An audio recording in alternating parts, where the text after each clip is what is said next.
인생 항로를 지날 때 새로운 환경을 만날 수가 있습니다. 지금 이스라엘 백성들을 하면은 광야에서 40년 지나다가 이제 가나안 앞에 오는 이런 새로운 환경을 만날 수가 있습니다. 그러면 낯선 환경이 어떤 때는 만만하게 보일 수도 있고 또 어떨 때는 두렵게 느껴질 수도 있습니다. 전에는 내가 교회 일반 성도로 섬겼는데 집사 직분을 맡게 되었다. 혹은 목자를 맡게 되었다. 또 회사에서 중책을 맡게 되었다. 또 이제 결혼을 하게 되었다. 이런 새로운 환경 앞에서 우리는 어떤 자세를 가져야 하나? 약속의 말씀 부여잡고 나가는 성도가 인생의 여정에서 맞닥뜨리는 새로운 환경에 대해서 가져야 할 자세와 태도는 무엇일까요? 첫째로 환경에 위축되면 안 됩니다. 26절에서 28절을 같이 읽어볼까요? 새로운 환경 앞에서 막 우리말로 쫄아가지고 마음이 위축된 그런 상태가 잘 드러납니다. 그들은 절망에 빠졌습니다. 그래서 오해를 하기 시작하는 거예요. 하나님이 우리를 미워하신다. 그래서 우리를 애굽에서 인도하여 아모리 사람들의 손에 넘겨 죽게 하신다. 우리 형제들이 우리의 간담을 높게 하였다. 봐라, 열 정탐꾼들이 말했지 않느냐. 그들은 우리보다 크고 강하다. 그 성읍은 크고 성벽은 하늘에 닿았다. 우리는 거기서 아낙 사람과 그 인족을 보았다. 그들은 너무나 두려운 나머지 하나님을 오해하고 있습니다. 하나님이 자기들을 미워하신다고 말합니다. 현 상황에 대해서 원망하고 불평합니다. 구원하시고 인도해 주신 하나님에 대해서 이런 말을 한다는 것은 정말 충격입니다. 그들은 자기들의 생각이 잘못되었다는 것은 꿈에도 생각지 못할 것입니다.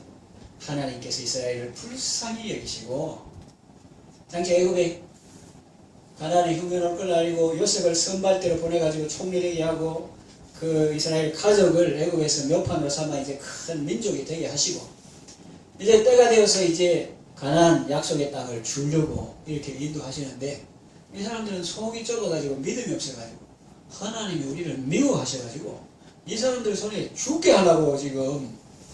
그럼 우리는 어떻게 하면 되나 이렇게 하는 거예요? 사람의 심령이 어두워지면 이렇게 될 수가 있습니다. 구원자를 살인자로 보고 반역자를 형제라고 부릅니다. 두 번째, 하나님의 은혜를 기억해야 합니다. 29절에서 33절을 보면 하나님의 은혜가 나오는데요. 이스라엘 백성들은 지금 신명기 1장에 여기 보면 가나안을 목전에 두고 두려워합니다. 이 새로운 환경 앞에서 두려워하는 거예요. 마음이 위축돼가지고.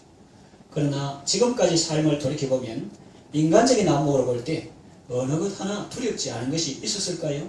없었습니다.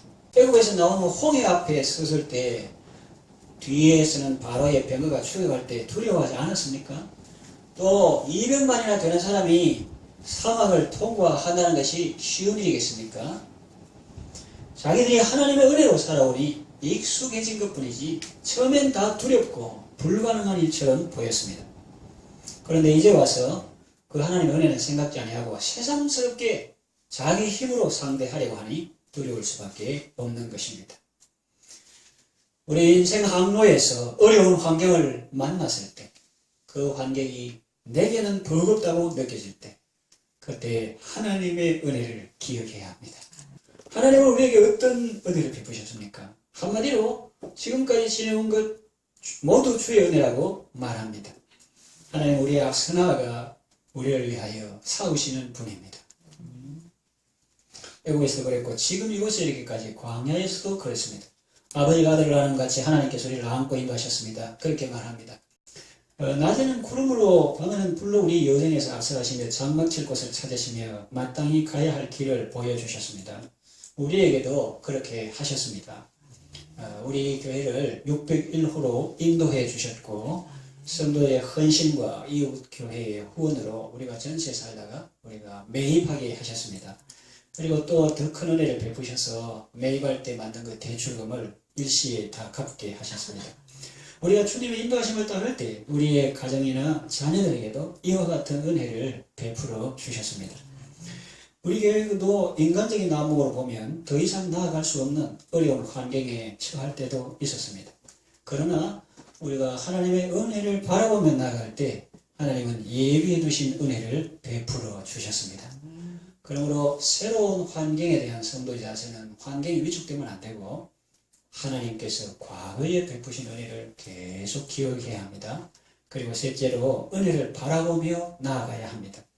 하나님은 우리가 어떤 형편에 있든지 어떤 상황에 처하든지 하나님을 바라보기를 원하십니다. 환경을 보고 낙심하거나 위축되는 것이 아니라 하나님을 바라보며 약속의 말씀을 부여잡고 전진하기를 원하십니다. 약속의 땅에 넉넉히 들어간 사람이 있습니다. 갈렙입니다. 그는 어떤 사람입니까? 전심으로 주님을 따랐던 사람입니다. 그와 그의 후손들은 약속의 땅에 들어가 하나님이 허락하신 복을 누릴 것이라고 말씀합니다. 이스라엘 백성들이 가나안을 향해서 나아갔듯이 우리도 천국을 향해서 나아갑니다. 우리가 천국을 향해서 나아갈 때 인생 여정에서 새로운 환경을 만날 수가 있습니다. 새로운 환경에 직장에 탁 그날 아침에 출근했다. 혹은 대학교 처음 들어갔다. 혹은 교회에서 어떤 새로운 직분을 맡았다. 혹은 내가 스웨덴이나 성악 이런 걸 해가지고 그런 국립 오페라단에서 활동하게 됐다. 여러 가지 새로운 환경이 있을 수 있습니다. 그게 딱 떨어지면 그들이 크게 보일 수도 있고 많아 보일 수도 있고 강하게 보일 수도 있습니다. 그리고 자신을 바라보면 한없이 작게 보입니다. 메뚜기처럼 보이고 자꾸 그런 생각하면 개미처럼 보일지도 모릅니다. 그런 비교를 그만두어야 합니다. 그런 비교는 당장 그만두어야 합니다. 그럼 지금까지는 자신들이 강하고 상황이 좋아서 살아왔습니까? 이스라엘 백성들이 튼튼한 배가 있어서 홍해를 건넜습니까? 수영을 잘해서 홍해를 건넜습니까? 훈련을 많이 해서 아말렉을 이겼습니까? 좋은 무기가 있어서 이겼습니까? 아닙니다. 그때도 상황이 안 좋았습니다. 그런데 지금까지 어떻게 살아왔습니까? 오로지 하나님의 은혜 때문입니다. 그렇습니다. 그게 정답입니다. 그 하나님을 생각하셔야 합니다. 그 하나님을 염두에 두셔야 합니다. 한자로 생각 염자, 머리 두자. 생각 머리에 두어야 된다는 거죠. 뭘 생각할 때 먼저 하나님을 생각해야 된다는 겁니다. 하나님을 전혀 생각하지 않고 그저 자신만 보고 환경만 보는데 무슨 답이 나오겠습니까? 배틀라인, 영어로 해서 미안합니다. 배틀라인은 전쟁하는 선, 항모를 이루고 할 때 옛날 전쟁처럼 적군이 쫙 세면 이쪽에서 쫙 세가지고 그걸 배틀라인, 전선이라 할 수 있습니다. 그 배틀라인에 자신을 두지 말고 하나님을 세우십시오. 저 배틀라인에 골리앗하고 벌레씩 꽉 있는데 그거 이제 지 혼자 있다고 하시면 그 비교가 안 되지요. 그 배틀라인에 자기를 세우지 말고 하나님을 세우십시오. 그러면 당연히 속하지만 천군 천사들, 하나님과 천군 천사들, 그리고 저쪽에 혈과 육으로 된 사람들 딱 시험해. 게임이 되겠습니까? 안 되겠습니까? 하나님은 내 편이시라 사람이 내게 어찌하고 혈육을 가진 사람이 내게 어찌하니까 이렇게 되는 거죠. 오전에 말했듯이 여호와의 손이 짧아졌느냐? 하나님은 광야에서도 백성들에게 고기를 능히 먹이시는 분이십니다. 여호와께 능치 못한 일이 있겠느냐? 적군에 포위되어 살 한 톨 구하기 어려운 성읍에 양식이 풍족하게 능히 이루시는 분입니다. 할 수 있거든요. 무슨 말이냐? 믿는 자에게는 능치 못한 일이 없느니라. 죽은 자도 다시 살리시는 분입니다. 또 세상의 높은 자들을 사람의 손을 대지 않고 밤에 데려가시는 분입니다. 하나님을 자꾸 생각하면 믿음이 생기고 상대가 메뚜기처럼 보이기 시작합니다. 그런 궁창이 하늘에 앉으시나니 그 앞에 사람은 메뚜기 같고 열방은 통에 한 방울 물 같고 섬들은 떠오르는 먼지 같으니라. 이렇게 했어요. 그는 세상의 거민을 없는 것 같이 여기시느니라.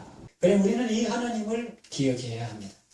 그리고 새로운 환경에서 새로운 은혜를 베푸실 하나님을 바라보아야 합니다. 하나님이 말씀하십니다. 보라 이제 내가 새 일을 행하리니 이제 나타낼 것이라.